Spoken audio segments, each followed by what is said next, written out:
Primary চাকরি প্রার্থীরা wait করছেন পরবর্তী নিয়োগের নোটিশ কবে আসবে, তার সাথে শূন্যপদ যাতে বেশি করে সেখানে মেনশন করা হয় বা বেশি শূন্যপদে নিয়োগের নোটিশ। তো এর মধ্যেই গতকাল মাননীয় শিক্ষামন্ত্রী ব্রাত্য বসু তিনি কিন্তু এই শিক্ষক নিয়োগ এবং শূন্যপদ নিয়ে মুখ খুললেন। গতকালে আমরা একটু হিন্ট দিয়েছিলাম আপনাদেরকে, তো বিস্তারিতভাবে এই ভিডিওটি হতে চলেছে। প্রাইমারি শিক্ষক নিয়োগ এবং শূন্যপদ নিয়ে গুরুত্বপূর্ণ তথ্য জানা গেল। সঙ্গে থাকুন, দেখতে থাকুন। অবশ্যই চ্যানেলটিকে সাবস্ক্রাইব করে রাখুন, পাশের বেল আইকন প্রেস করে অল করে দেবেন, তাহলে ইম্পর্টেন্ট আপডেটগুলো মিস করবেন না। সোশ্যাল মিডিয়ার লিঙ্ক ডেসক্রিপশনে দেওয়া আছে, চেক আউট এবং জয়েন করে দেবেন। যারা ফেসবুক বা সোশ্যাল মিডিয়া থেকে এই ভিডিওটি দেখছেন তারা অবশ্যই পেজটিকে ফলো করে রাখুন। শুরু করা যাক। তো রাজ্যের শিক্ষক নিয়োগ এবং শিক্ষক পদে যে শূন্য পদ সেই নিয়ে কিন্তু মুখ খুললেন রাজ্যের শিক্ষামন্ত্রী মাননীয় ব্রাত্য বসু। আপনারা ইতিমধ্যে অবগত আছেন, একটা ব্যাপার বারবার বিভিন্ন সময়ে বলা হয় যে শিক্ষকের অভাবে বহু গ্রামের স্কুলে নিয়মিত পঠন পাঠন হয় না, এবং এই অভিযোগটা কিন্তু অনেক আগের থেকে উঠছে।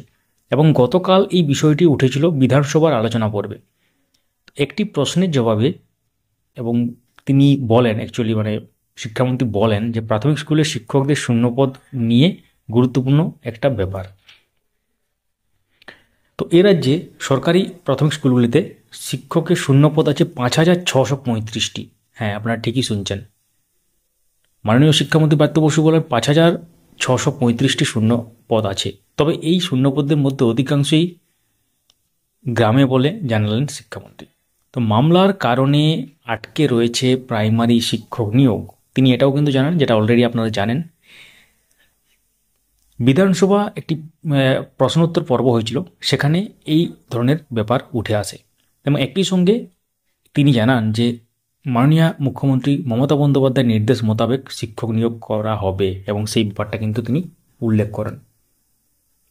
তো যখন এই প্রশ্নোত্তর পর্বে একজন প্রশ্ন করেন নিয়োগ সংক্রান্ত এবং প্রাইমারি চাকরি এই সংক্রান্ত ব্যাপার নিয়ে, তখন ব্রাত্যবাবু বলেন যে আমি মনে করি শিক্ষকদের চাকরি জীবনের শুরুতে গ্রামাঞ্চলে গিয়ে শিক্ষকতা করা উচিত।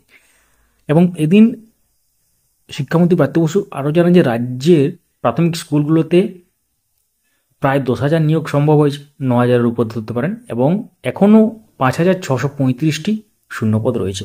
তার মানে আপনারা যারা ওয়েট করছিলেন যে ৫০,০০০ শূন্যপদের নিয়োগ, এদিকে মাননীয় শিক্ষামন্ত্রী কিন্তু যে শূন্যপদের যে ডেটাটা বললেন সেটা ৫,৬৩৫ হতে পারে। এটা পরবর্তী ক্ষেত্রে যখন নোটিশ আসবে সেটা আলাদাও হতে পারে, তখন আমরা ক্লিয়ারভাবে বুঝতে পারবো সবাই যে কত শূন্যপদে নোটিশ আসতে চলেছে।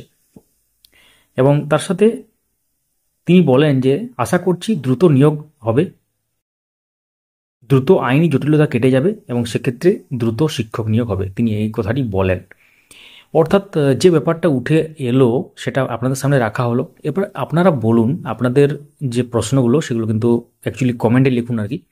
আমরা প্রত্যেকটি প্রশ্নের উত্তর দেওয়ার চেষ্টা করবো, এবং এই যে মন্তব্য করেছেন শূন্য পদ এবং নিয়োগ সংক্রান্ত, সেটা নিয়ে আপনারা কি মনে করেন সেটাও কিন্তু কমেন্টে লিখতে বলবেন না। ভিডিওটি লাইক করুন, অবশ্যই সবার সাথে শেয়ার করে দেবেন। Thank you so much for watching. Daily বেসিসে ভিডিওগুলো মিস করতে না চাইলে আমাদের সঙ্গে থাকুন, চ্যানেলটিকে সাবস্ক্রাইব করে, এবং যদি সোশ্যাল মিডিয়ার পেজ থেকে দেখছেন ফলো করে রাখুন। Thank you so much for watching.